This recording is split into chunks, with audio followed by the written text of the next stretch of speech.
live. Okay, good afternoon, everyone. So I'm also recording. Okay, so biomolecules we are discussing in the biomolecules chapter, right? So we will continue that one only. Good afternoon, everyone who is in YouTube also. Okay, good afternoon here also. So we can start. Before we going to start, something happened here. I forgot to erase it. What we learned in the day before yesterday, that day we actually learned about biomolecule and analysis and all those things, right? So it's not at all going. I will take another one second.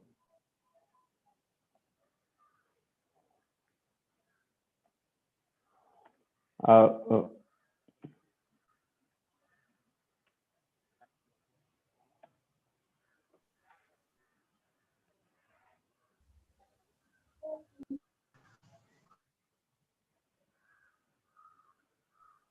Good afternoon, sir.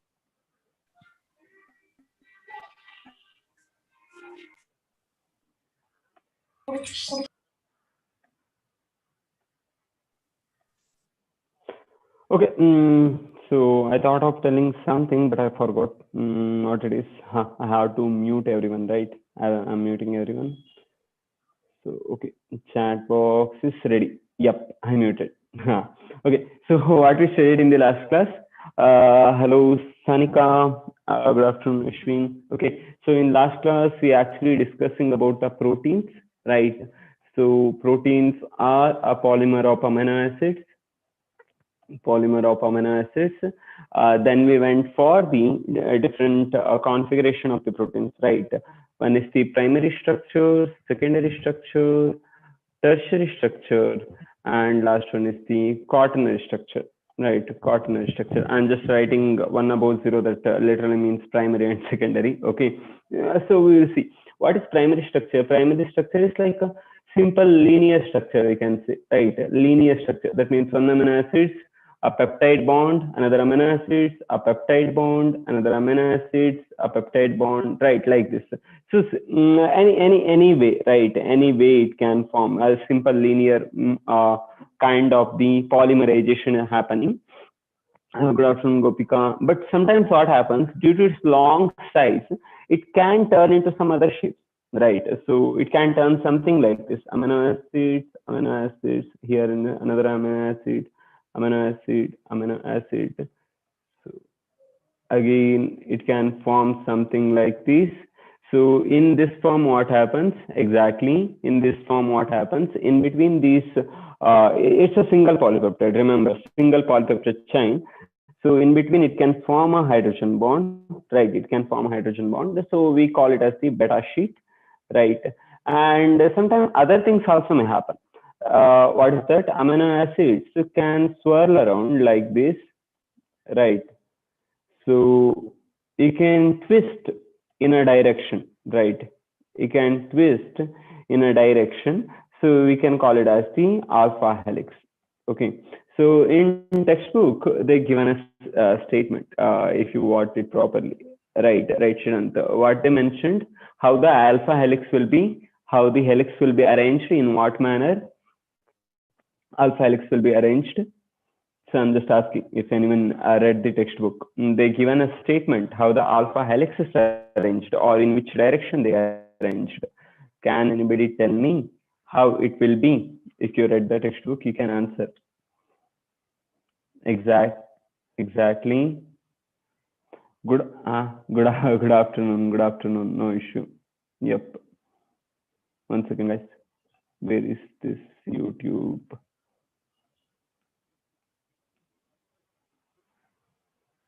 Yeah. Okay. So what they mentioned exactly. So they mentioned alpha helix will be almost right-handed in nature. Okay. It will be right-handed in nature. What is the meaning of then? Whenever you look at a helix, the helix may be swirl in two ways, right? One in this way or in this way, right? So that's what we call as right-handed or the left-handed nature. Okay. So you can take your a hand and thumbs, and you can imagine the things. Okay, if you take a left hand, okay, if the swirl is going around like this, okay, then you call it as the left-handed. But if you take your right hand, then swirl is going in another way, then you call it as the alpha helix. You call it as the right-handed helix. Okay, so the protein which is normally formed in these kind of the things, protein structure, it's normally a right-handed alpha helix only. Okay, what is the meaning of helix? Helix means this kind of structure. How can we say? A twisted kind of structure. Helic or helix, helicals, that means a twisted kind of structure. All are okay. All are okay. Everything is same. Okay. So helicals, helix, helix, everything is same. Okay. So twisted nature. So nothing else. So these things sometimes go for a 3D structure. Exactly. 3D staircase shape. Ha, Lipika. Exactly. A staircase kind of things, right? So in tertiary structure, it is almost like a 3D shape. I can write an example, something like this, right? Something like this. Something. So it's a 3D natured. Here, remember, here is also single polypeptide chain only running, right? But quaternary structure, what happens? More than one polypeptide is involved, right? More than one polypeptide is involving. So that's why what happens? There are like multiple kinds of the polypeptide chains will combine to form and give rise to a completely new functional protein structure, right? This one is one, two polypeptide, and third polypeptide, we can say, right? So we already seen the examples also.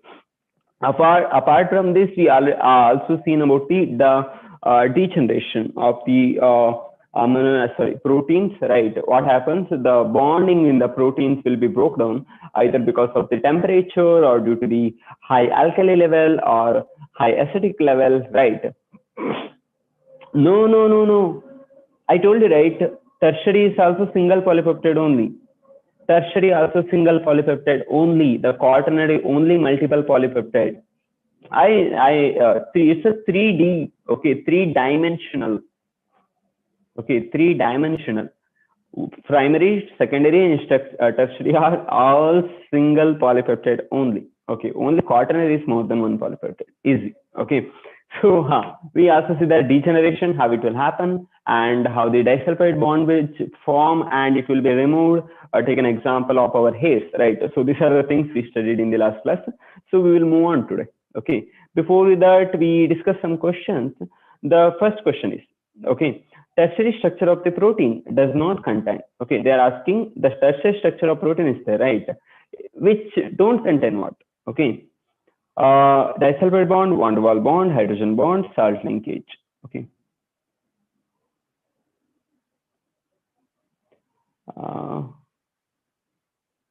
Didn't understand, Chirant, what you are saying.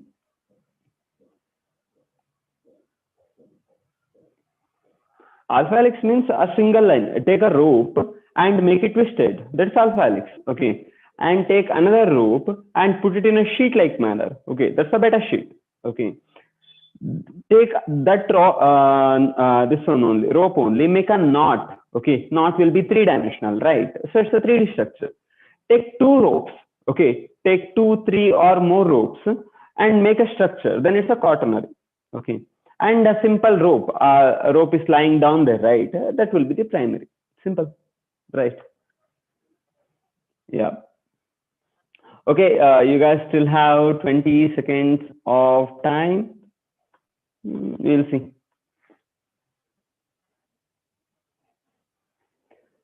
In YouTube, I'm waiting.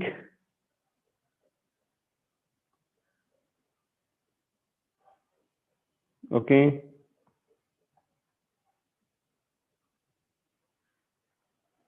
I can end the poll in 10 seconds. Okay.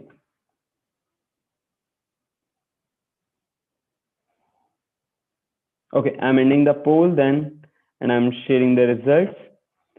So 13% chosen option A, 15% B, 13% C, and 59% D. Okay, I'm stop sharing the results. Most of you guys are correct, and in YouTube also I got the same answer, D option. Okay, so exactly. Uh, yeah. So tertiary structure they are asking disulfide bond must be present between two amino acids, right? That's how it will form. And hydrogen bond will be present when they forming a helix or some other kind of structure in between. And van der Waals force will be we mentioned when it's forming a 3D kind of a structure. Van der Waals force also will be there. The only one thing which is not present is the salt linkage. Salt linkage is kind of the ionic and hydrogen linkage. I'm not sure about more detail about those kind of the bridge, but you can ask with Shiva sir when you got into the next class. Okay, so he can better explain about the where salt linkage will form and how it will be and everything. Okay, so the correct answer is the option D, salt linkage, which is not present in the tertiary structure. Okay, so we will move on to the next question. The 20 different amino acids have different R group, carboxylic group, peptide bond, amino groups. Okay. I'm not sure about that, Chirant. You should ask Shiva sir only. Okay, I'm launching the poll. I think nobody needs any time for this, right? It's one of the easy questions we've discussed about this. We already seen the structure also, right? So how it will formed and everything. Yeah, I'm getting good kind of answers also. So this question is asked in CBSE. I'm not mentioning the things. Okay, don't think that all the questions are created by me only. So I'm copying from there, but sometimes those fonts will not copy. So I'm leaving those things. That's why only the questions are I'm copying and pasting. Okay. So last 30 seconds. You guys still have a chance. I'm just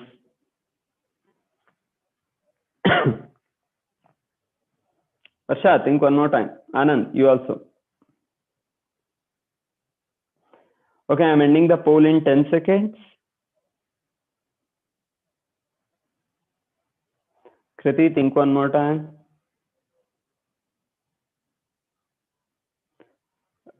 No, like there is no formula for bond. There is no formula for bond. For the group, we can say NH2. Okay, I'm ending the poll, guys, and I'm sharing the results.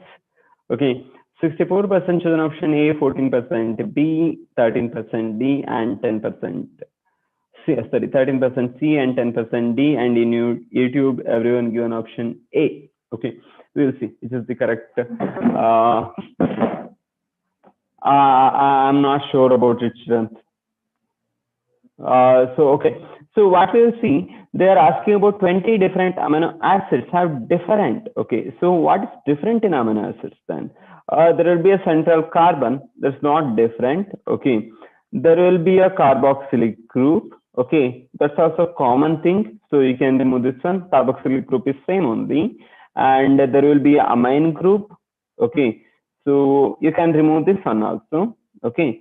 And there will be a H and there will be a variable group or R group. Okay, we will consider another one amino acids like this. Sorry, yes, amino acid like this. Okay, some other one, NH2 and R dash. Okay, you can write some R dash. So what happens later on? The NH2 in this particular one, I can write it like this, right? H and H. COH, I can write C double bond O, OH also. This will be removed due to the condensation reaction and it will form a NC bond, right? So remember, wherever amino acid is participating, however it is happening, the peptide bonds are same only. Okay, there is no changes happening. The peptide bond is same only. Okay, C double bond O. You can say like this. So in the variation of amino group or carboxylic group only change structure of amino acid. No, one second. Okay, in the variation of amino group, no, no. I'm mentioning that only. Okay, remember. So amide peptide bonds is also the a common one. Then which is different than this R group? We mentioned this in the first class only, right? All these things, the carboxylic group, amine group, and the H will be common for all amino acids. All 20 amino acids you can take. These things will be common. Okay, the position may be different. Okay, that's what we wrote. Okay, that's how we wrote. That's normally dependent upon the another group and everything. But these things never change. A carboxyl group will be there, a amide group will be there, a hydrogen atom will be connected, will be there. Okay. The only thing which varies from one amino acid to another amino acid is only the R group. Okay. 60, 70 amino acid is there. We mentioned that also, right? Yeah, R group will only change if there is like several amino acids are there. I didn't understand the question. 60, 70 amino acid is there. Okay. That will be one peptide more, then it will become protein. Bro, if it is 60, 70 amino acids are there, if it is connected, then it is only protein, right?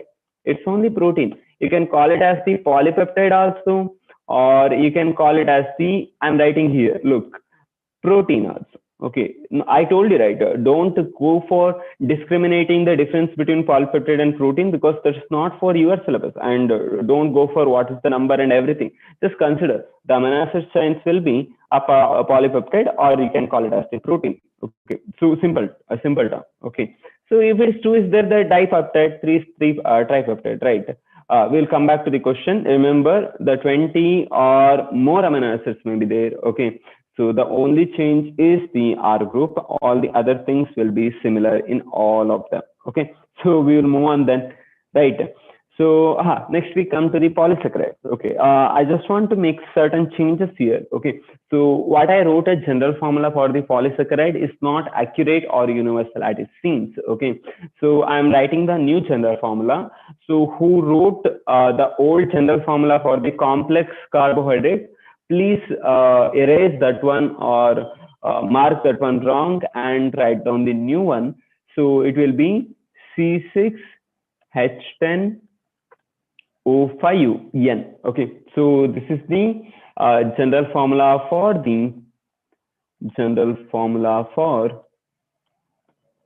complex carbohydrate.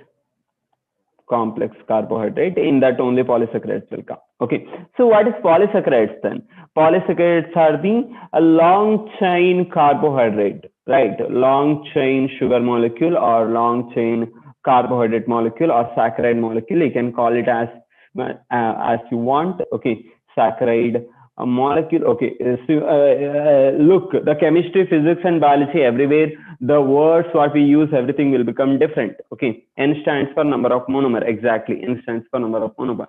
So don't put the same word what we are using in the chemistry, and don't use the same word in here. Okay, when I'm mentioning a saccharide molecule, so that means a saccharide unit. Okay, that does not mean a molecule which we study in chemistry. Okay, so same thing happens. So in plant physiology, we were talking about negative pressures and everything. Okay, we symbolize pressure in negative manner, everything. Okay, normally that won't happen in physics, right? So each particular subject will have its own terminologies that will become a little bit different than the other subject. So bear with that. Okay, don't confuse with the, or don't merge the two things, then it will become completely different. Okay, so we all, sometime in botany, zoology also, same words can give the different meanings. Probably we saw in the first chapter, right? Estivation. When we talk about the estivation, if you are talking about the plant, it simply stands for how the venation is. Estivation means how the arrangement is there. Okay, but when you talk about the animals, the estivation refers to the a kind of the sleep. Okay, a kind of a sleep. So the word meaning will change from the subject to subject. Okay, so be sure about that. Exactly. Right, summer sleep. So what we are discussing today. So polysaccharide. Polysaccharide means a long chain saccharide units. That means exactly more than 10 amino acids, 10 saccharide molecule are joined. Okay, if it is less than 10, we call it as the oligosaccharides, right? So it should be more than 10, more than 10 saccharide units should be joined to form a polysaccharide. Okay, so what's the basic character then? Okay, this polysaccharides normally, okay, normally amorphous in nature, amorphous in nature.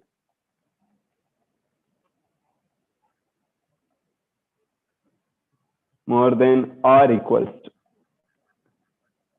more than or equals to 10 saccharides. Okay.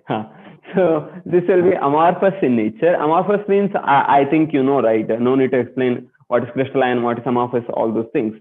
So what we saw in the primary and, what we saw in the monosaccharide and oligosaccharide, normally, no, don't confuse those things with here. We protein, that configuration is different. Here configuration is different. Okay, don't confuse it. Okay, so everything is separate only.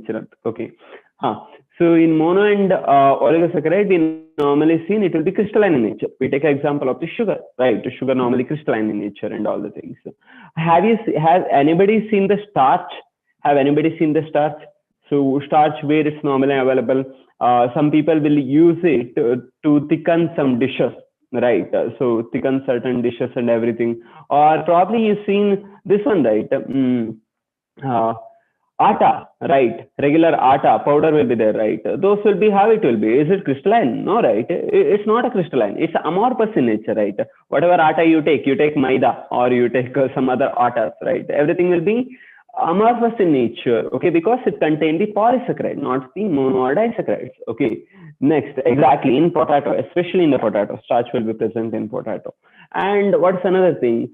These are insoluble in water. Okay, insoluble in water. This is also one of the important character. It may form a colloid or anything else. Okay, but it will not dissolve. Okay, so what's the meaning of dissolve then? Dissolve means it should completely itself turned into the water, right? When you add 1 tablespoon of the sugar into the water, okay, how it will happen after you mix it or stir it? The water looks same, right? You can't find any sugar there. But if you take the same water and if you put 1 tablespoon of maida, how it will be, right? It form a kind of colloid kind of the things. It will never be completely soluble, right? Exactly. It should not be visible if it is saying like soluble. But what happens? These polysaccharides are insoluble in water. But what about mono and oligosaccharides? Those things will be soluble in water. Okay, those things will be soluble in water. Normally, and another one characters are polysaccharides are not sweet. Okay, this is also one thing is there. If you take honey or if you take sugar, you will feel taste, right? A sweet kind of the taste. But if you eat potato, raw potato, how it will taste? It won't taste any sweetness or anything, right? What's the reason for that then? Reason is this structure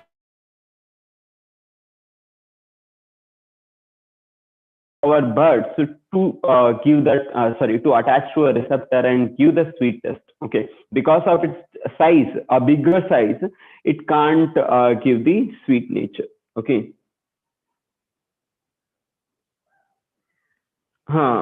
Okay. Insoluble means it is not soluble. Okay, so it will be not sweet in taste. So you can take an example of potato, or you can take an example of bread in the initial. Okay, so these are the examples. That's why it won't taste anything. Okay, you can take all the other examples. Okay, a kind of a root or anything. Normally, it is not having any sweet taste. That means probably polysaccharide is there.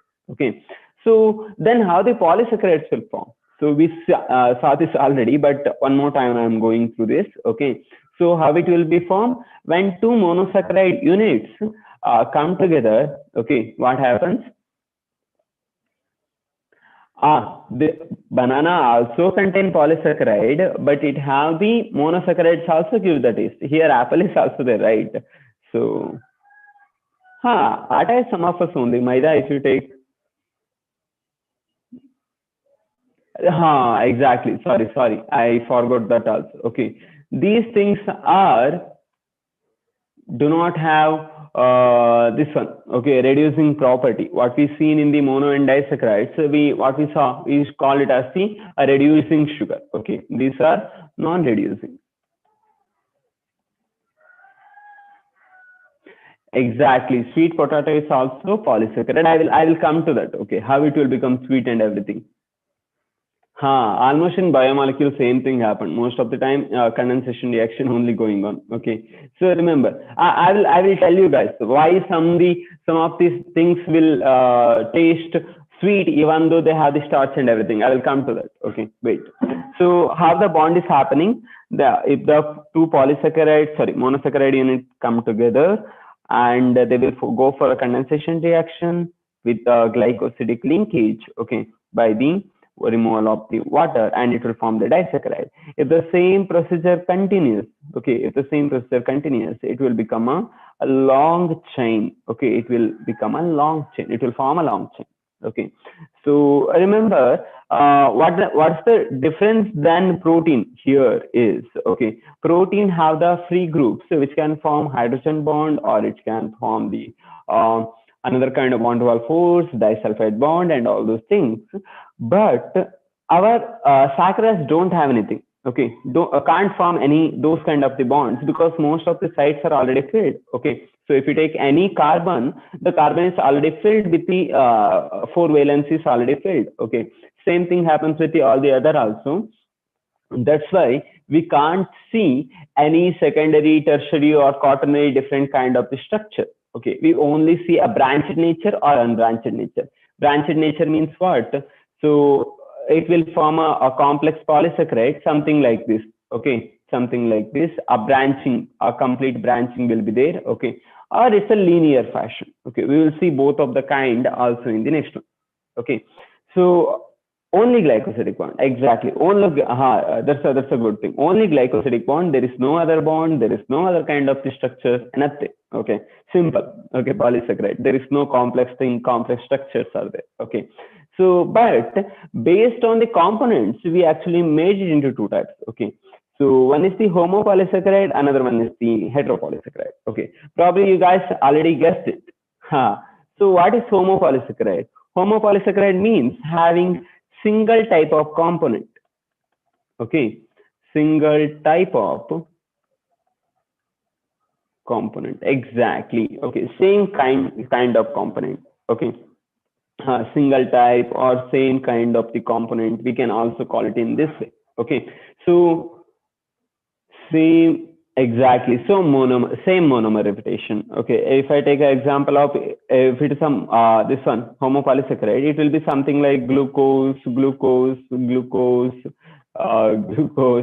glucose, or it will be something like fructose, fructose.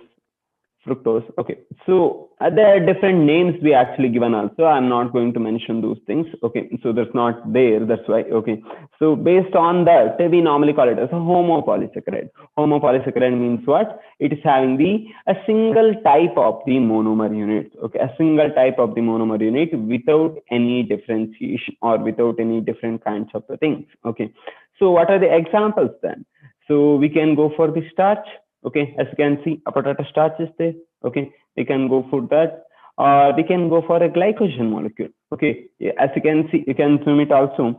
This is all looks like a rangoli or something, right? It's actually branching, how the branching is happening. Okay, or you can take another example of cellulose also. Okay, you can also take an example of the cellulose.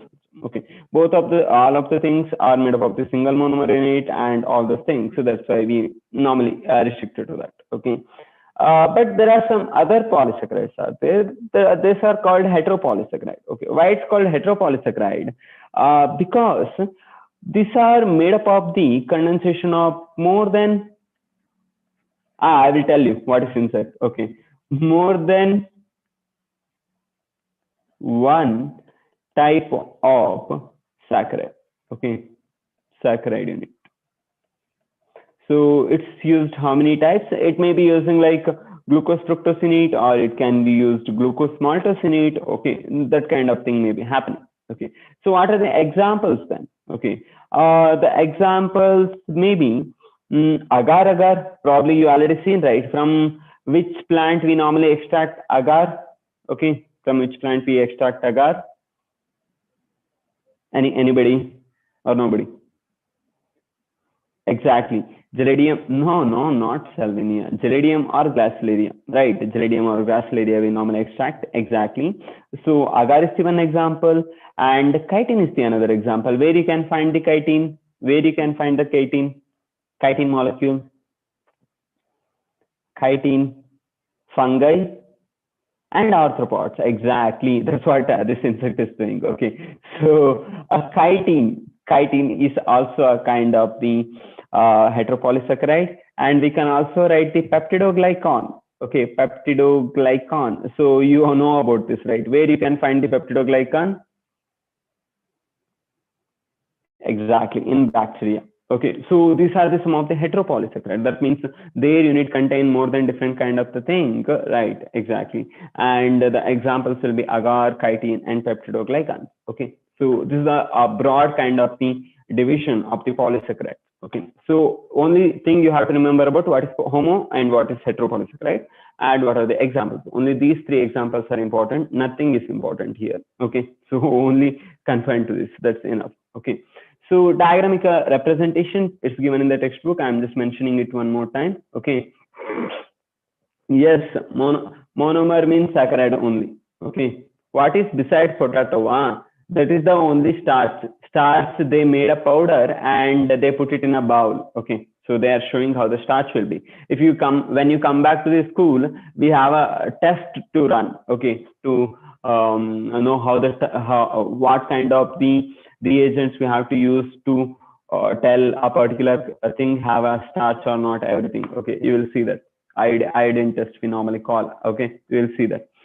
So there's a diagramical representation of the portion of the glycogen. They mentioned it, okay, in the textbook. Okay, look here. Above the word glycogen, there is a diagram. Yeah, exactly. Iodine boiling point, you have to tell Chirant. How should I know? Okay, I'm not sure about that, right? You are reading chemistry. Yeah. So here is the glycogen. Okay, how the glycogen molecule will form then? No, regularly, no. Okay, but you should know. You should know about all the diagrams. Diagrams normally they will give not regularly, but they will include one or two diagram oftenly. Okay, that's why you have to know about all the diagrams. KCET they may ask. They will ask regularly. Okay, so in CETs they will ask exactly. Okay, so what is happening here then? Here different sugar molecules are joining and they will forming a bond. But as you can see here, it's a branched kind of the glycogen, sorry, branched kind of the polysaccharide, right? It's not a linear like the starch. Okay, it's a branched one. So there's like two different kinds of the this one branching will be there, okay, or linkage will be there. So one kind of will normally call it as the alpha 1,4 or alpha 1,4, and another one thing is the alpha 1,6. Okay, this is the alpha 1,6 kind of the linkage. The 1 and 6 only represent the carbon atom. Okay, the carbon atom which is actually splitting is happening. Okay, so we normally call it as the 1,4 because first carbon atom and fourth carbon atom is participating in the bonding, but here first and the sixth carbon atom is here sixth carbon atom and the first carbon atom is participating in bonding, right? So that's how we call. Okay, two types of bonds which makes it a branched kind of thing, polysaccharide. Okay, so this is the only, like, you have to remember glycogen is branched because it's given in the it's given in the textbook. Okay, that much. So I just put a one this one differentiation kind of the thing. Okay, just for your readings. So I'm just read out one time. Here you have to make sure about the difference between monosaccharide and the polysaccharide. Even though you left the disaccharide, no issue because it's almost equal to the monosaccharide. Okay, monosaccharides are single sugar molecule which act as the building blocks of other kind of things. Disaccharides having two, oligo having 2 to 9, and poly will be having many. Okay, look, it's water soluble, this water is soluble, but polysaccharides are water insoluble. Okay, and mono and disaccharides are taste sweet, but poly don't. And mono are reducing sugars, but disaccharide on the oligosaccharides, some are reducing, some are not, right? We saw maltose and if you take other example, lactose are reducing, but sucrose is not reducing, right? But if you come to the polysaccharides, these are non-reducing. and they have a single monomer, but this composed of two monomer oligo 2 to 9, but it have the many monomer. We normally don't specify, but about 10, above or equal to 10, you can say. Okay, this will be having simple linear unbranched structure because it's a single unit. Okay, there is no other structure. This have a simple structure. Okay, or unbranched structure because only two molecules will be joined there, right? That's why. But it have a complex branch structures also. Okay, don't think that branched means should always all should be branched. This have a complex kind of the system. Okay, not only branches, some may don't have the branch or some may have the branch. Okay, so completely depends. Some may something like this, some may something like this. Okay, so it's always different.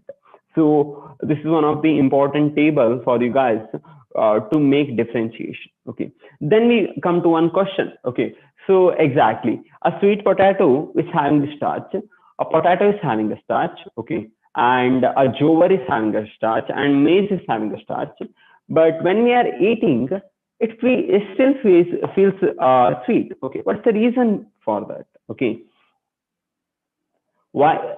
I don't know actually. I don't want to mention nothing like that. Okay, I got this particular diagram chart, that's why I put it. Okay, there is no, I told you right, disaccharide only you can compare this to oligosaccharide, the characters are same only. Okay, oligosaccharide and disaccharide characters same only, that's why I didn't want to change the thing. Chirant, remember the pentose is not ribose. Ribose is a type of pentose sugar. Try to make a difference. Okay, not all pentose are ribose sugars. Not all.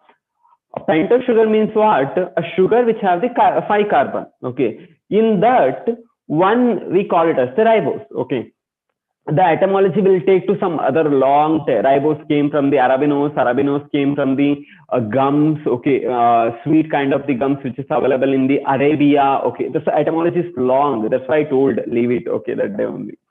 So remember about that. Ribose is name of a sugar which is having 5 carbon. All ribose sugars are pentose because ribose is all is exactly like all glucose are hexose or not. Exactly right. Glucose is having C6. Exactly. Ribose is having C5. Okay, like that only. So what I thought of telling something. I forgot. Mm. Most oligosaccharides will be sweet in taste only. Okay, what we normally see, but the taste will be like different. Like some may have a very tiny kind of the taste, you may feel it's a sweet, but some will be having very high kind of the sweetness. Okay, sweetness supported, exactly. So thank you, Lipika. Okay, so what happened in these kind of the things, even though starch is present in those kind of sweet potato, jowar, maize or anything. Okay, or in the rice also, you can take that example also. Either we will cook. Okay, while cooking some bonds will break. Okay, and second thing, what happens when you are eating, our saliva have a particular enzyme called salivary amylase. Okay, what is the function of amylase? Amyl means starch. Okay, amyl means starch. So this salivary amylase go and start to break down all the polysaccharide. Exactly, it will start to break down all the starch molecule which is present in the food. When polysaccharide is break down, then what we will get? When polysaccharide will broke down, then what we will get? So exactly, we will get the simple sugars. A simple sugar may be a monosaccharide or it may be a oligosaccharide, right? What is the character of mono and oligosaccharides? Okay, exactly. The character of the mono and oligosaccharides, it's sweet in taste. Okay, even though starch may be present in the parent thing, okay, a plant or in the tuber or anything, when we are chewing it, our salivary amylase will break down those things. That's why we will have the taste of sweetness. Okay, that's why when you are started to eat bread, when you started eating a bread, initially it won't feel sweet, right? It feel like nothing is there. You are just chewing something. After like chewing for 1 or 2 times, it gives slightly a sweetness, right? Slightly a sweetness. You observe the same thing with a potato. Try to eat a raw potato, okay, in the starting phase, and try to eat a boiled potato. Okay, boiled potato feels more sweetened because the bonds are most of the bonds are already broken down while we are cooking, right? Same thing happens with a sweet potato also. Okay, some other kinds of things also. Okay, there are like first one, environment, what we are cooking. That's the one thing. Second one is the salivary amylase, which is present in our mouth, which broke down the starch and convert into a simple sugar units. That's what makes us feel sweet. Okay, so you try to get one. So one question came. So try to answer the question. Chloridian starch is found in. Okay, they are asking where you can find the chloridian starch. The option is algae, rhodophyta, chlorophyta, phaeophyta. I'm just launching the poll. I think you guys remember about this. I'm not giving any extra time, and don't search it in internet or don't do something else like that.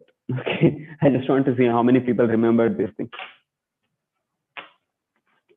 Okay, you guys still have 45 seconds.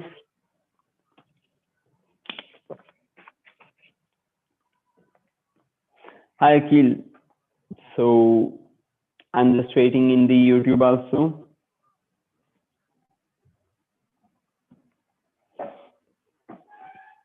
Okay, last 20 seconds almost. Really, a lot of people got confused. Okay,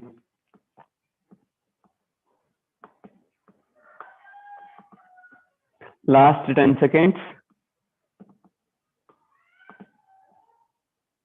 Only 53% voted. What's happening here? Easy question. This also belongs to the third chapter, right? We are in the which one? Eighth chapter. Sorry, ninth chapter. Forgot. Okay, I'm ending the poll. I'm not giving any extra time. Okay. So exactly. Okay, I'm sharing the results. 25% chosen option A, 47% B, 17% C, 10% D, and YouTube, everyone given option B only. Okay, exactly. You'll see. So they are asking about the Floridian starch. Okay, so you can think about as like starch also, right? Floridian starch they specified, not they didn't mention starch, right? So we will come from the fourth option. Okay, what's the storage molecule or storage unit in phaeophyta? Phaeophyce. In what form normally phaeophyce will store the things? Okay, exactly. Laminarin and mannitol, and also oil drops, right? But oil drops are belongs to lipid. We are not going to discuss about that. But major are laminin and mannitol. The name come from the laminaria algae, right? Exactly, laminin and mannitol. So you can remove this one, not this one. How it will be in chlorophyta or in chlorophyce? In which form? Chlorophyce. Exactly. Starch, exactly. The simple starch, okay. There is nothing else. Starch. So it's not a Floridian starch. It's a starch, okay. Glucose will be produced, not stored. Okay, glucose will be produced from everywhere. Even Phaeophyce, Chlorophyce, Rhodophyce, plants everywhere, glucose only produced. But it will be stored in which form? That will be important. Okay. So starch. So you can remove this one also. We'll have to algae and rhodophyta. Yeah, algae is correct. I'm not telling it's wrong. Okay, it's correct. We have the doubt here. Okay. Then rhodophyta. What will be the storage in rhodophyta? The rhodophyta, it will be the exactly rhodophyta or in red algae or in rhodophyce, it will be the Floridian starch. How it will be different? How it will be Floridian starch is different from the regular starch? Can anybody tell me? So the correct answer is option 2. Algae is correct. I'm not telling it's wrong, but which is more accurate? Rhodophyta is more accurate. Remember, you have to choose the answer which is more accurate. You can't simply put the option 1 and you can't say like, sir, algae will produce the Floridian starch, right? Rhodophyce is a kind of algae, right? So one is also correct. Give me how partial marks. Don't ask like that. Okay, so you have to go for the more accurate kind of thing. Exactly. How the Floridian starch is different. Floridian starch is comparatively relate to what kind of another one thing? Everything is kind of the sugars only. Exactly. Floridian starch is branched. So it looks like a glycogen. We mentioned that also, right? Floridian starch is a little bit different in its structure because it have a branched nature. which actually looks like glycogen, right? So that's the one of the important thing also, right? Fluoride starch, which is actually branched. So remember, the starch mannitol, everything is from the glucose only, but how it is formed, what kind of linkage is formed, everything makes every compound different. Okay, every compound. All of your houses, all of your houses are made up of the stones, the same cement and the same this one, right? What is that?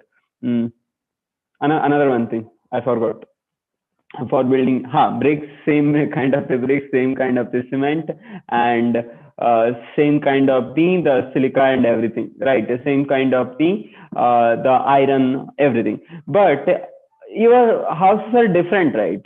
Not same. Why it will become different? Because you are constructing in different ways, right? That's why so many different kinds of houses you can see. Exactly. Okay. Only company changes.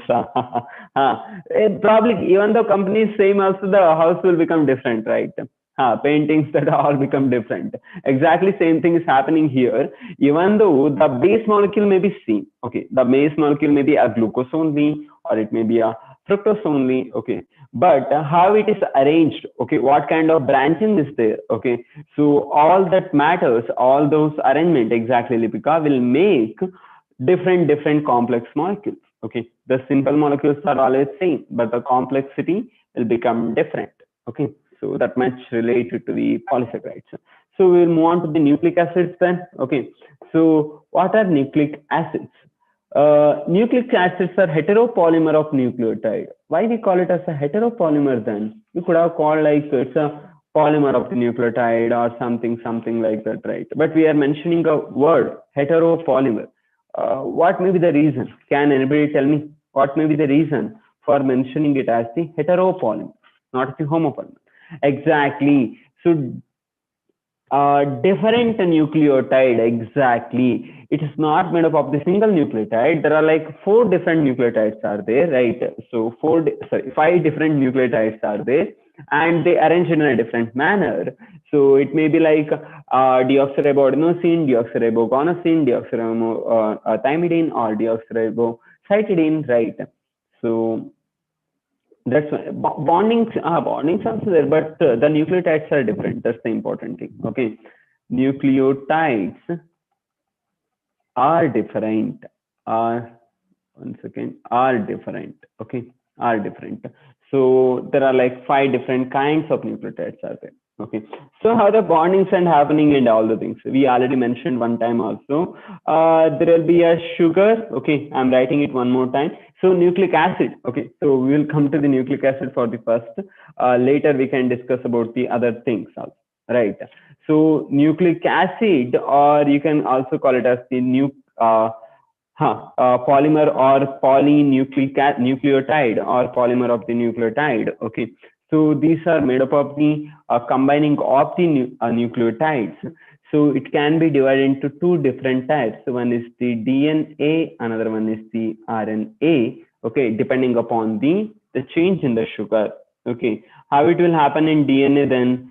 DNA, there will be a deoxyribose sugar means what? This one oxygen is lack in the second carbon atom. Its the second carbon is attached to a nitrogenous base. I will use different color. Okay, it may be a purine or with a two ring, or it may be a pyrimidine with a single ring. Okay, and this fifth carbon atom, what you can see will be bounded with a phosphate molecule. Okay, a phosphate molecule. So I can show it in this manner. This is how a DNA will form. Okay, how the RNA will form? RNA will formed based on the ribose sugar. That means it have OH. There is no nothing lacked or nothing there, nothing lack or something has happened. Okay, I'm writing. So there is also a phosphate things will be there. The only thing that is different is the sugar. Okay, so that's what makes a deoxyribonucleic acid and ribonucleic acid. Okay, as you can see here, a sugar molecule, first carbon of the sugar attached to the nitrogenous base. If only you consider this one, you call it as the nucleoside. But sometimes what happens, the fifth carbon atom will bond with the phosphate group, H3PO4. H3 will be removed. Okay, So that's what we call it as the nucleotide. Okay. So bondings we also discussed with that. Okay. So what kind of bonds may be present in between these two? That means a sugar and a nitrogenous base. We find N-glycosidic bond, right? N-glycosidic bond. So both cases also same only. Okay. N-glycosidic. There is no difference in bonding or anything. Okay. And in between the phosphate and the sugar, we will find the ester bond, or we can call it as the phosphoester bond. Okay, both of the same ester bond, which is intermediate of the phosphate, then you can call it as the phosphoester bond. Okay, so this is related to a single molecule. We already seen about those things. Okay, you already know about those things. But what happens when it's joined to form the things? Okay, when it's joined to form the things, you can take example here. A sugar molecule is here. I will write somewhere here only. Okay, so you guys can understand more properly. So, as you can see here, I'm taking example of DNA. Okay, so here what happens? I'm writing another one sugar unit and the same the nitrogenous base also. Okay, and H also. This phosphate is there, right?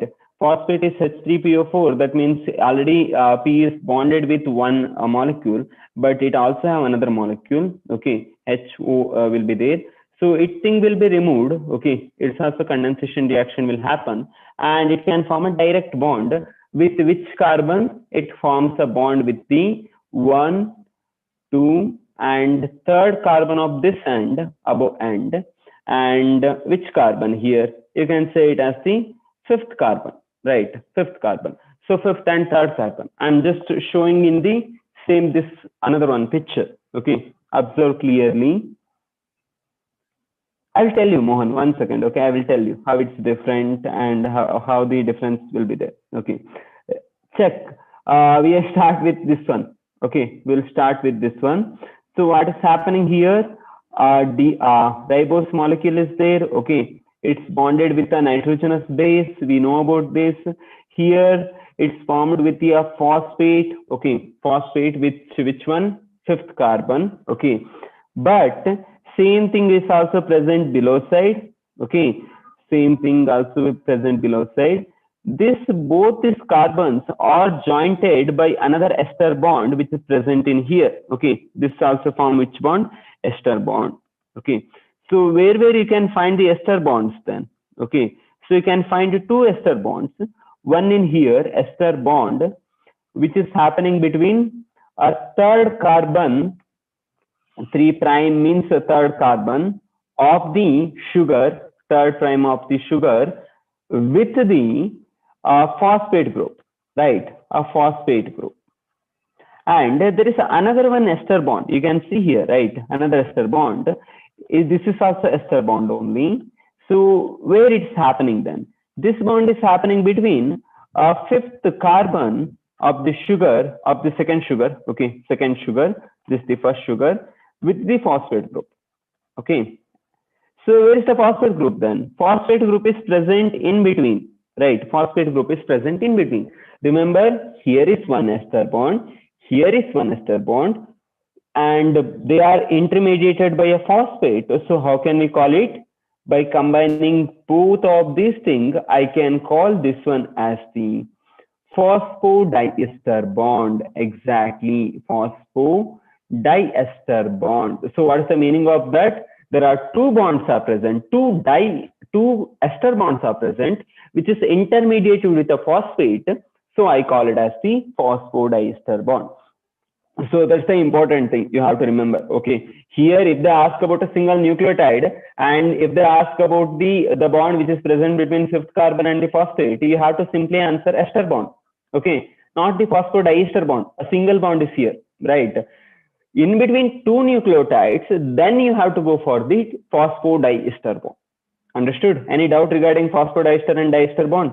So if anything, just tell me. Okay, so this is how one nucleotide is joining with the another nucleotide. Okay, this is the same case with the DNA and same case with the RNA. Why there is no difference? Because the difference is happening within the second carbon atom, but second carbon atom is not at all participating in any bonding, right? Second carbon atom not participating in any bonding. That's why only third carbon and fifth carbon is bonding. That's why you can call it as like both of them, the bondings will be same. N base, so as you can see here, the N nitrogenous base are different in here and different in here, right? Can anybody tell me what's the reason? Because a different structure of nitrogenous base in here to here. Anybody? So what is this first nitrogenous base? Why it become different? Why it have the two ring structure? Just type a single word, I will understand. No, not hetero, deoxyribonucleic. No, not deoxy, not hetero. Why the nitrogenous base is different here and here? Simple. Only when I asked exactly. Okay. So this is a purine molecule. Purine molecules have di-ring structure, right? It have the two-ring structure. Purine will have the two-ring structure. But all these are the pyrimidines. Okay.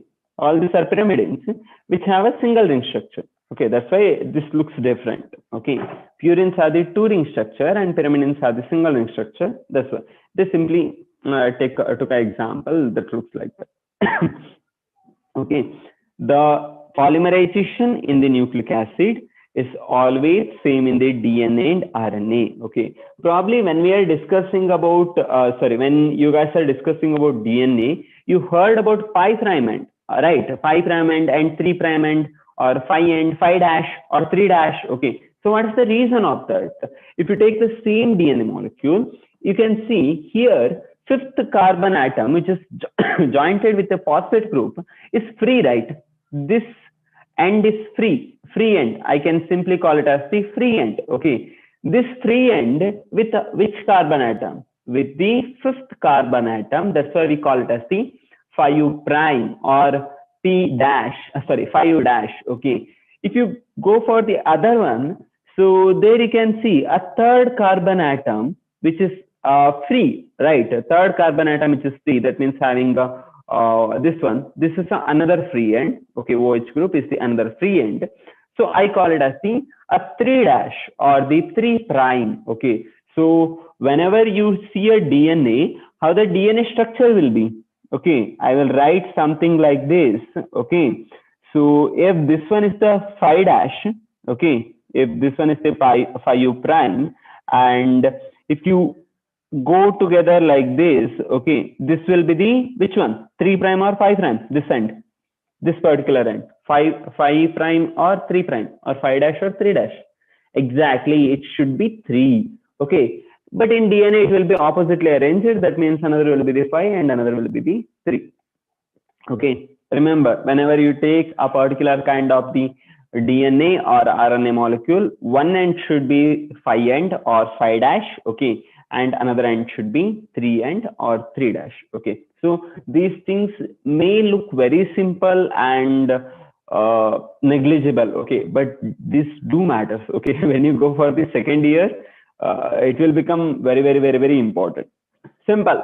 I'm going through one more time from the beginning, then I will explain it. Okay, the nucleic acid is a heteropolymer because it is not formed from the single type of nucleotide, but it is formed of the 5 different types of the nucleotides: adenosine, guanosine, thymidine, and cytosine and uracil. Okay, that's why we can simply differentiate DNA and nucleic acid into DNA and RNA. The bondings will be same. The sugar which bond with the nitrogenous base with the N-glycosidic bond, and its bond with the phosphate with the ester bond. Okay, but when it's forming the polymer, so what happens? It will join together in between a phosphate molecule. That means it will form 2 types of the bond in the 5 carbon atom and 3 carbon atom. That's why we call it as the phosphodiester bond, because there will be 2 ester bonds will be present with the phosphate group. Okay, whenever you take a particular kind of the DNA, what happens? It's 1 5 carbon will be free from one side and another carbon will be free with the another side. Okay, so that's why we call it as these are the bond forming groups or bond forming carbons, but it will be free in the end. Okay, it will be free in the end molecule. That's why The end with the 5 carbon will be present. We call it as the 5 dash or 5 prime. And the end which contains 3 carbon atom, we call it as third carbon as the free end. Then we call it as the 3 prime or 3 dash. Okay. If you have a nucleotide, you can go and join with here, right? Or you can also take that and make it join here also, right? You can add continuously either in the 5 end or in the 3 dash. Okay, no issue. So this much related to nucleic acid. We will come to the types of nucleic acid.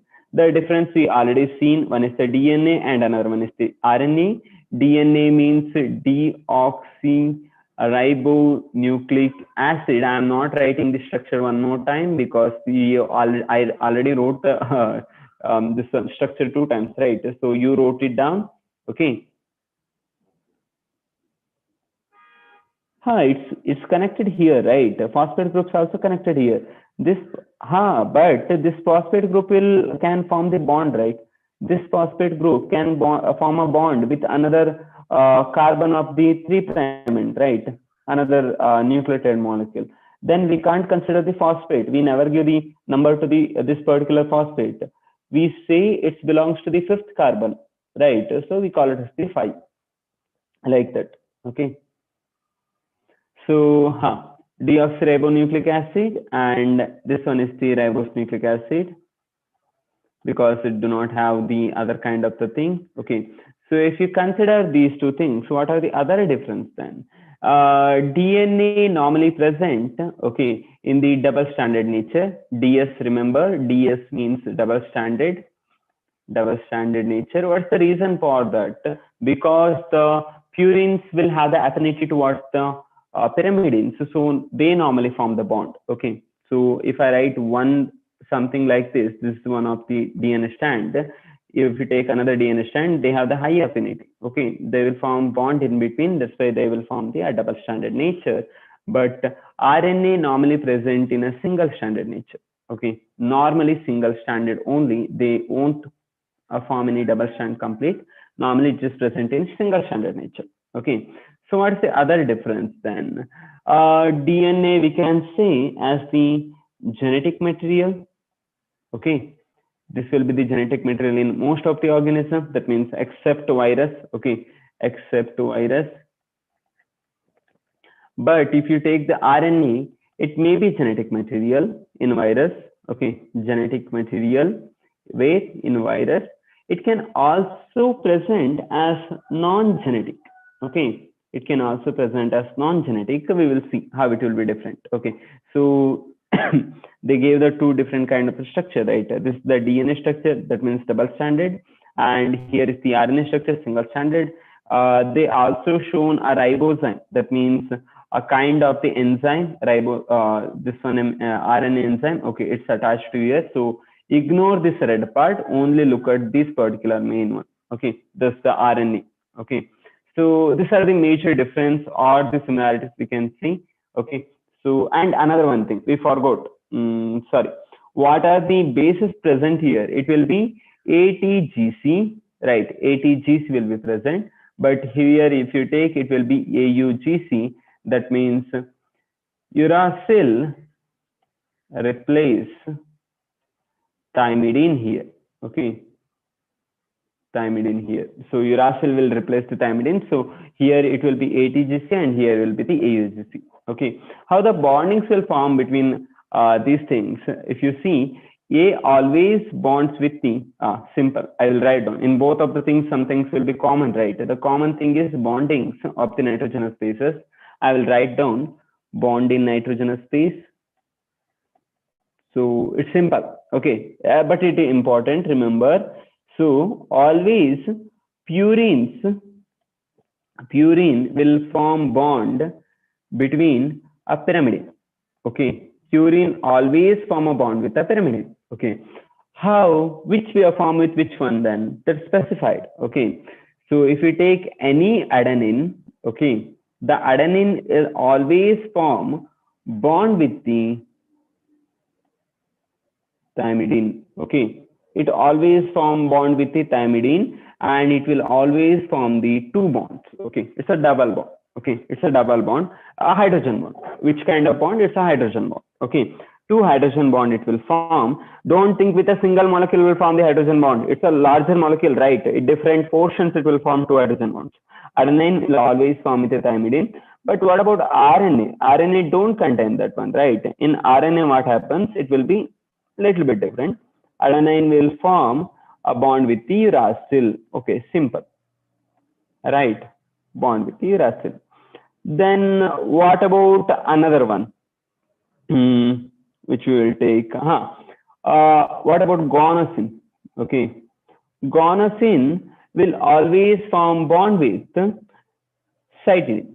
Okay, it's always same. There is no other exceptions are there. Okay, so this is how we can represent. Okay, how the bonds in nitrogenous bases work. This is very simple. Always purine will form the bond with a pyrimidine. The bond number may be different. Okay, in adenine always forms two hydrogen bonds with thymidine. In DNA, if thymidine is not present, that in RNA, adenine will form bond with the uracil. That's also two bond only. The guanosine is always, even in the DNA, also in the RNA, will produce the three bonds in the cytidine. Okay, three bonds. Remember, it's a three bond, but it's a two bond. Okay, what are these bonds? All these bonds are hydrogen bonds. Okay, by realizing that, we can calculate the number of purine molecule or pyrimidine molecule if you know anyone, right? If I tell you one DNA have 10 purine molecule, then how many pyrimidine molecule will be there? If I tell you one DNA have 10 purine, okay, 10 purine bases or 10 purine nucleotide, then how many pyrimidine will be there? Exactly, 10 pyrimidine will be there. Okay, 10 pyrimidine will be there. Okay, so that is how it will work. But this calculation only apply to the DNA. What's the reason? This calculation, what I told you right now, is only applies to the DNA. What's the reason? What will be the reason? Do you guys think? 10 purine, that means 10 pyrimidine I told. What's the reason? It only applies to the DNA, not to the RNA.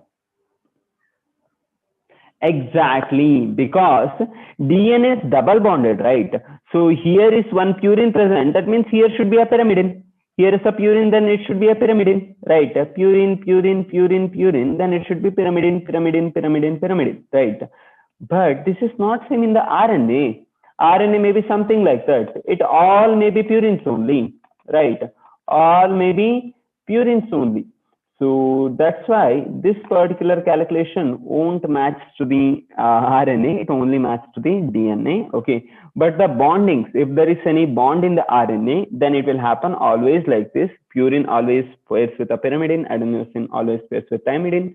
But in RNA, it will forms bond with uracil, and guanosine always forms bond with the cytidine. Okay. So somebody may got the doubt now. Sir, you told iron never forms double strand, but then we also wrote adenosine bond with uracil. What's the reason?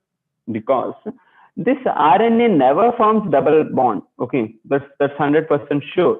But it can form a loop. Okay, what's the loop then? I'm just telling you, don't take tension about these things, just for the general knowledge. Okay.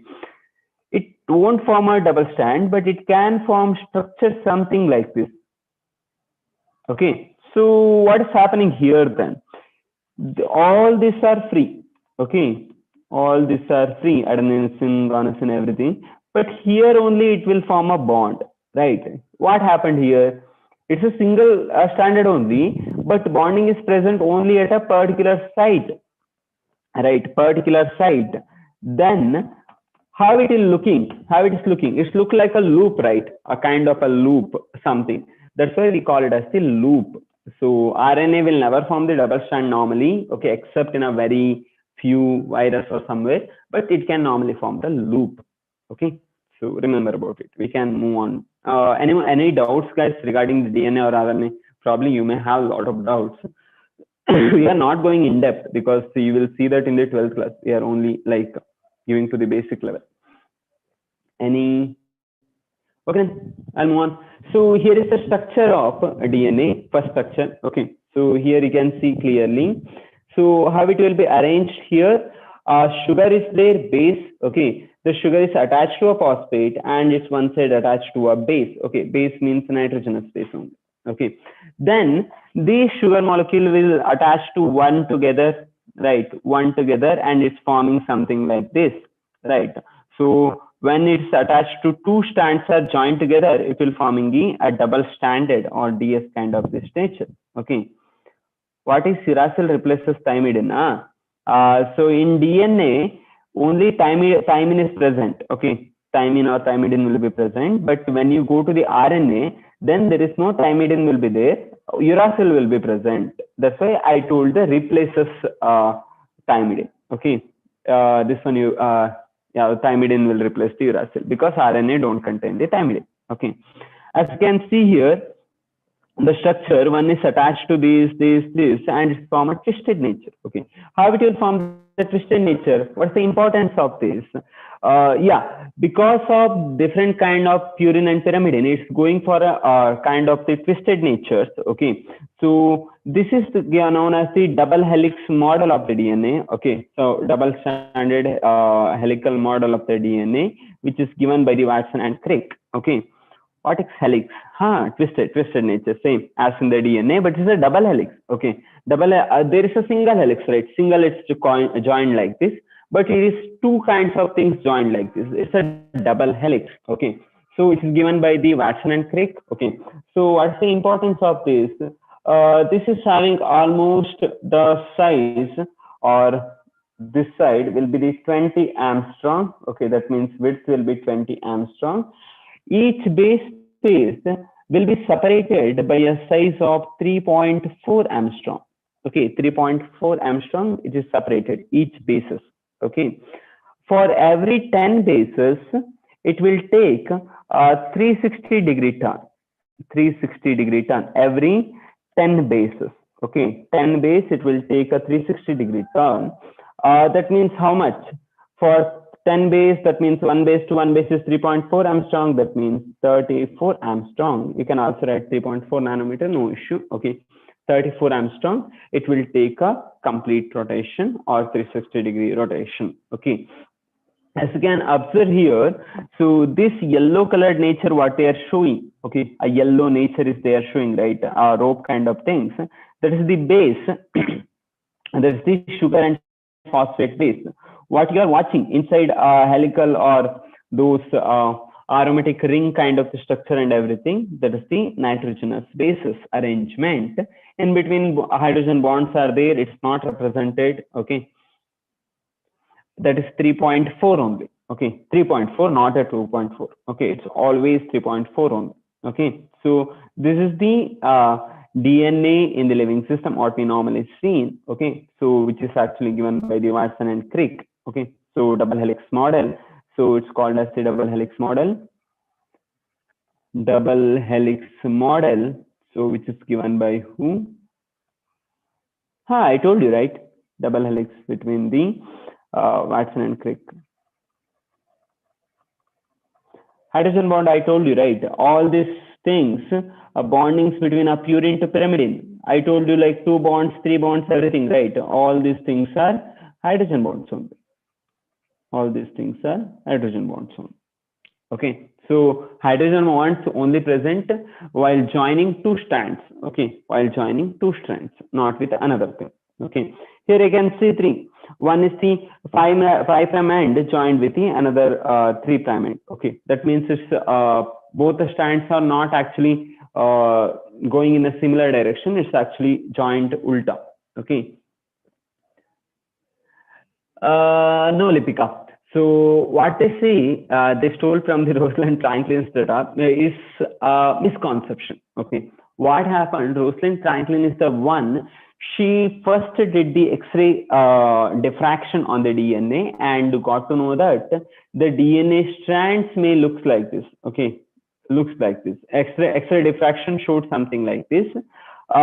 Later, there are like some other scientists also there. Watson and Crick took that particular model and they worked on that, and they conclude that the DNA is actually in double helix, and this much length is there, this much width is there, everything. Okay, the base is Franklin, Rosalind Franklin base, but these people hypothesized that. Okay, so it's not like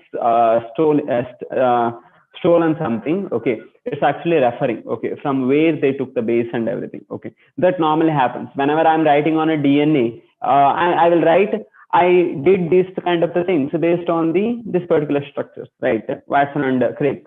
That does not make me a thief, but actually took courtesy from there, right? So it's like developing the idea only, that much. Actually, in initial days, I also thought like that only, by watching some videos or something. Then when I read the books about the DNA written by Watson and other things, he clearly mentioned about these things. He clearly mentioned about the Rosalind also. Okay. Adenine and guanine, no, never. The purine with a purine never form bond. A pyrimidine to pyrimidine never form bond. Okay, always purine bond with a pyrimidine. Okay.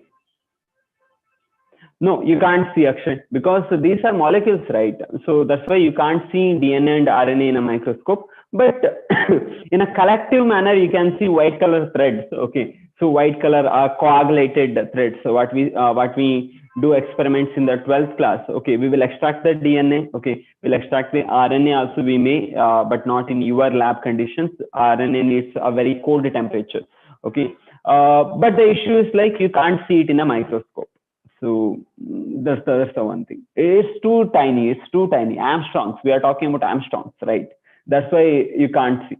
Our microscopes don't have that much of resolution. Okay. So we will move on to the types of RNA. DNA is only one genetic RNA, DNA, but the types of RNA, especially about non-genetic. Okay, non-genetic means genetic means what? Sorry, I didn't told you. Genetic means the DNA or RNA which is having hereditary data. Okay.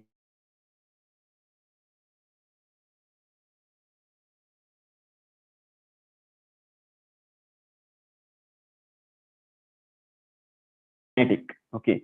If something won't do that, then we call it as the non-genetic. Okay, we call it as the non-genetic. There are like three types of RNAs there.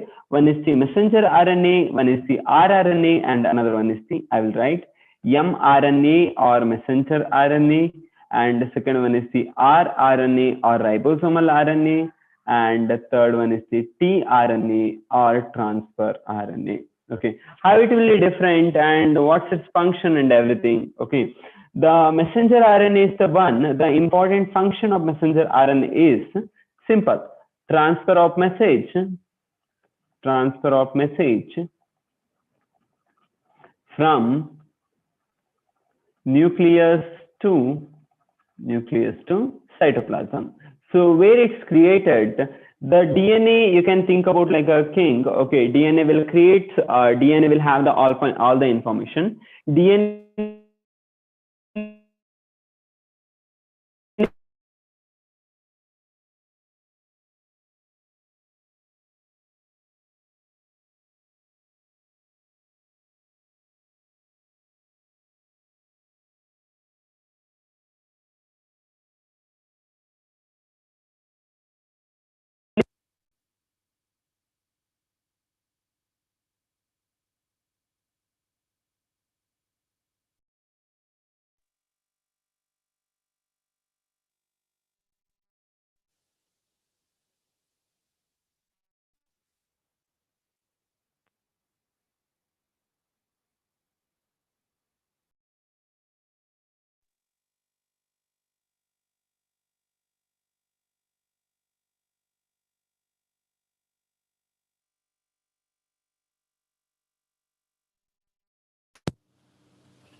Hello. Now you can hear me, right? Yeah. Now it's okay. I don't know, like electricity went off, so everything like something happened to laptop. Okay, so we are discussing. So what happens to mRNA? The DNA is having all the information. Okay, so DNA will convert that information into RNA, and it will send out of the nucleus. Okay, think a cell like this and nucleus like this. Okay, mRNA will be created here and it's sent out. This mRNA will have all the information for creating the things. Okay, information for creating a protein. That protein will do the work. Okay, so that's why it's called as the mRNA or messenger RNA. Okay, because it's having the messages, right? That's why. But for that, the mRNA to convert into protein, we need a ribosome, right? Ribosome is the protein factory.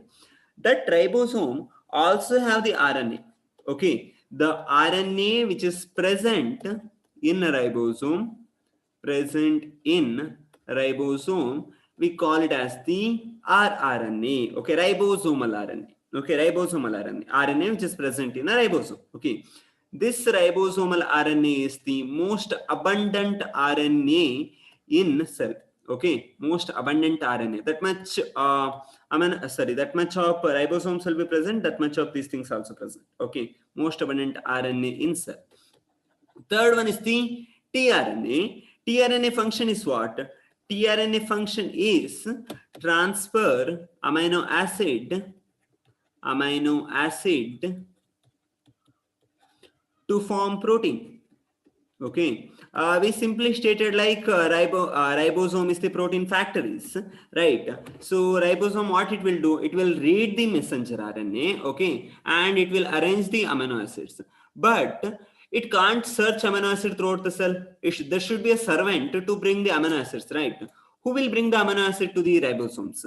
That work will be done by the transfer RNA. Transfer RNA will attach this one amino acid to the one side, and it will come to the ribosome and leave the amino acid in the ribosome. Okay, it will happen in like a postman, you can say. Exactly. Okay, so worker. So this is the tiniest RNA. Okay, tRNA is the tiniest RNA. And another one thing is like these things happen in a very intricate and sophisticated way. Okay, organized way. Okay, that's very important. Don't think that it will happen in chaos. Okay, it will never happen in chaos. It's happen in a very organized way and organized manner. Okay, so these are the three types of RNA. One is the transfer RNA, which send the message from bring the message from the DNA to the cytoplasm. Second one is the rRNA, which is present in a ribosome, help in reading of the message. Okay, and third one is the tRNA, which will attach to the amino acid and bring it to the ribosome for the formation of the polypeptide. Okay, so these are the three types of the RNA molecule. So once again, I will explain it one more time. Okay, so mRNA is the messenger RNA which will bring the message of the DNA from the nucleus to the cytoplasm. Okay, simple. It will bring the message. That means, okay, for what kind of message? For forming the protein. Okay, what ribosomal RNA will do? Ribosomal RNA will live inside the ribosome. Okay, present inside the ribosome. It help in the reading of the mRNA and forming the protein. Okay, formation of the protein ribosome will do, right? But RNA will help in that.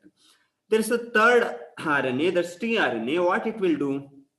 This third tRNA will bring amino acids from the cytoplasm to the ribosome where protein production is happening. Okay. One question came. Okay. So question is simple. Try to find the number of purine base in the double strand DNA if one strand sequence is 5' AA, TA, TG, CG, CG, GC. Okay. 3'. The options are 7, 14, 10, and 24. Okay, you have 1 minute of time. I'm just launching the poll. You can answer in now. So I'm just waiting in a YouTube also. So I just want to see like how many people will give the correct answer. Okay, a lot of people understood it, so giving the correct answer. Lot of yet not.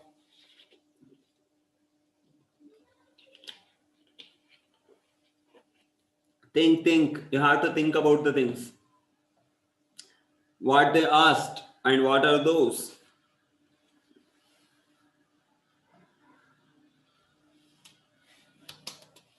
Okay, last how many? 25 seconds. You still have the time. You can answer.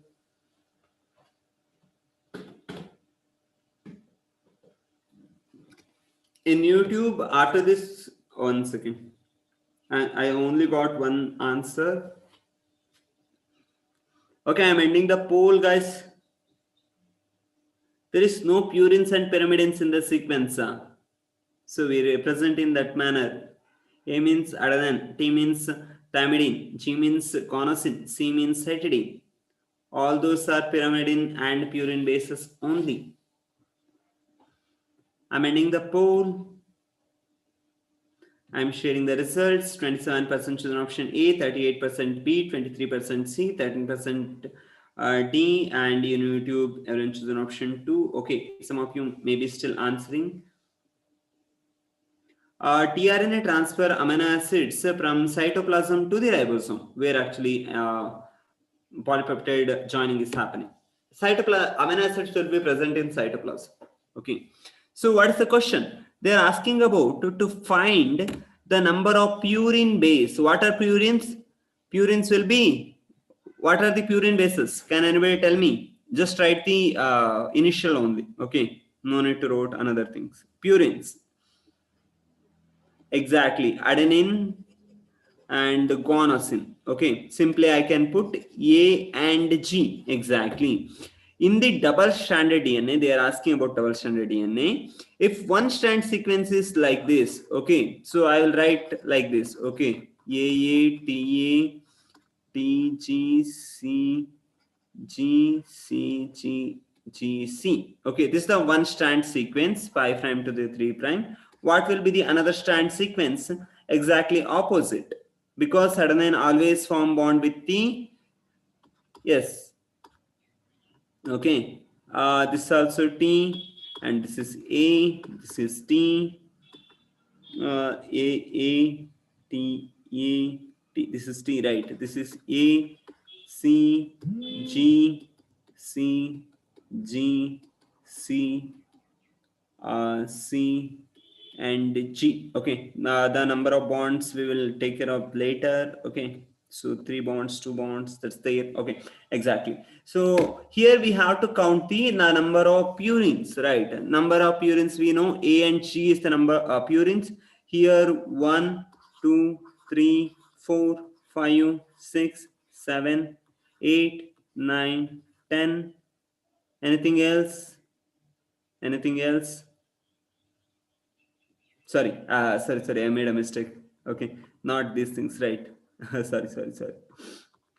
We have to number of purines only. 1, 2, 3, 4, 5, 6, 7, 8, 9, 10, 11, and 12. Okay. Anything we left? Anything we left?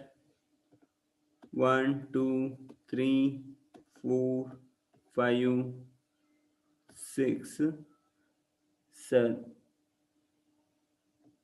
Purines and pyrimidines aren't separate. Amino acids like guanine and adenine.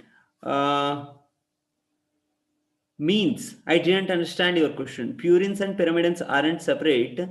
Amino acids like guanine and adenine, those are completely different. Okay, amino acids in you, if you see glycine, all the things, those are different.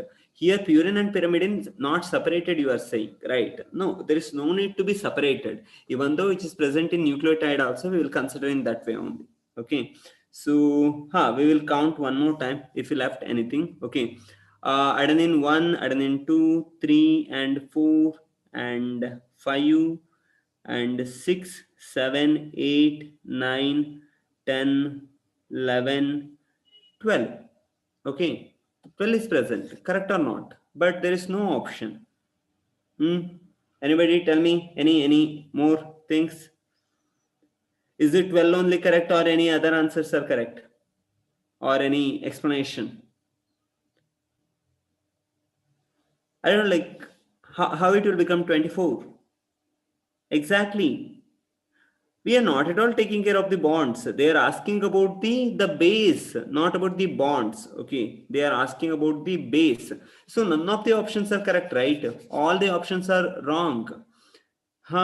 Exactly. You should have told me. It's completely wrong. Options are wrong, right? None of the answers are correct. So the question is wrong. Options are wrong, right? But I didn't get the correct answer in the chart also. We'll see. We'll add the similar kind of the question in the next class also. Okay. So we rounded up 10 and 14 as it was 12. Okay. So yeah, I'm just launching the NPS. If you have any doubt, you can ask. Okay, otherwise you can complete the NPS and you can leave the class. Okay, so for this question, the answer is 12 because 12 purine bases are there, but options are wrong because none of the option contain the number 12. Okay, so probably it's confused some of you people. That's why you choose some other options. Sorry for that. We will add some similar kind of the question. Okay. So this kind of questions are normally asked in KPY. So anybody wanted to write or writing KPY? Cell chapter module already shared, Jivan. I will share it one more time. Once we shared the biomolecule chapter module, right? In that only cell chapter and the cell cycle. In cell module only biomolecule and this one is also there. I will share it one more time. We added pi prime and 3 prime also. No, don't add that. Okay. Bye. Okay, YouTube. If I will close the YouTube session then, if you don't have the time. If you don't have any doubts, if you have, you can ask, right?